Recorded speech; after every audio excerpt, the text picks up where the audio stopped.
Hey guys, welcome back to GTA Speedy. Today we'll talk about Cyberpunk 2077 getting even worse. Let's hit into it. Cyberpunk 2077. The recently released video game Cyberpunk 2077 was going to define this year, and perhaps the entire decade for many gamers. First announced in 2012, Cyberpunk 2077 was touted as a revolutionary game unlike anything else before it, with an engaging story, diverse gameplay, and a rich open world with nearly unlimited possibilities for players. Nearly a decade later, CD Projekt Red's latest game is finally out, and oh boy, it did not live up to the hype. That's not to say that Cyberpunk 2077 doesn't deliver on its promises in some aspects, as the game is great fun when it's running properly. When playing it on the PS5 or Xbox Series X, or even a gaming PC capable of handling it, it is truly fantastic. One of the best of the year, no doubt. But on that dated PlayStation 4 and Xbox One consoles, Cyberpunk 2077 is filled to the brim with countless bugs, grim crashes, and horrible performance issues aplenty that have made it borderline unplayable. This all feels inexcusable when considering the fact that the game was first announced for those consoles, over a year before the PS4 and Xbox One were even released. The game was clearly originally intended for last-gen hardware, but the developers seem to have switched their priorities towards next-generation hardware at some point, and allowed the lesser versions of the game to suffer as a result. But the way in which CDPR has responded to these problems is even worse.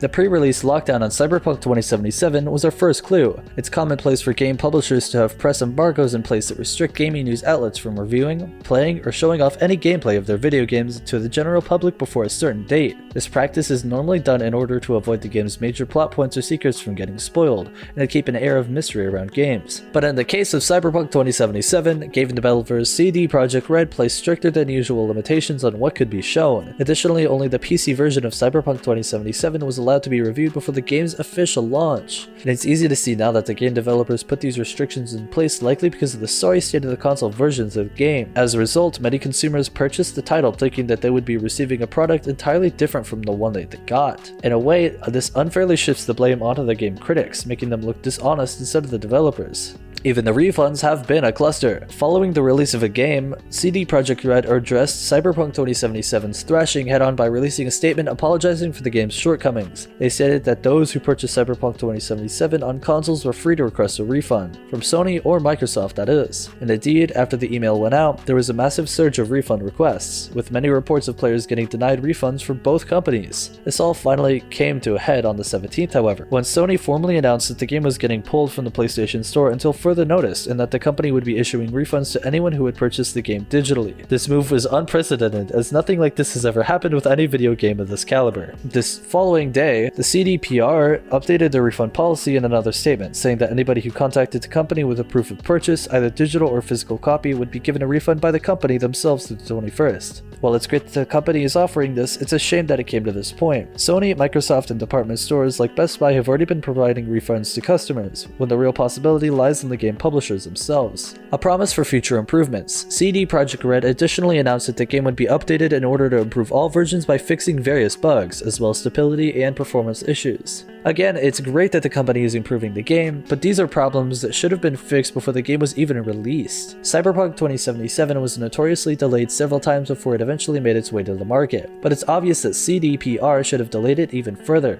Game developers have long gotten away with shipping broken games with the intent to fix them later down the road, but gamers shouldn't accept unfinished products like this and should expect more. Players thought that Cyberpunk 2077 was the video game to define the whole year out of gaming. I'd argue that it very much does define this year. What has 2020 been but a mess of a year, filled with horrible leadership decisions, unforeseen problems, and broiler rage from the general public? This brings us to the end of our video. I hope you enjoyed it. Hit like if you did, and don't forget to subscribe to our channel so that you don't miss any of our videos in the future. Also, watch the two videos that are on your screen because I'm sure you'll love them. With that, I'll see you in the next video. Goodbye.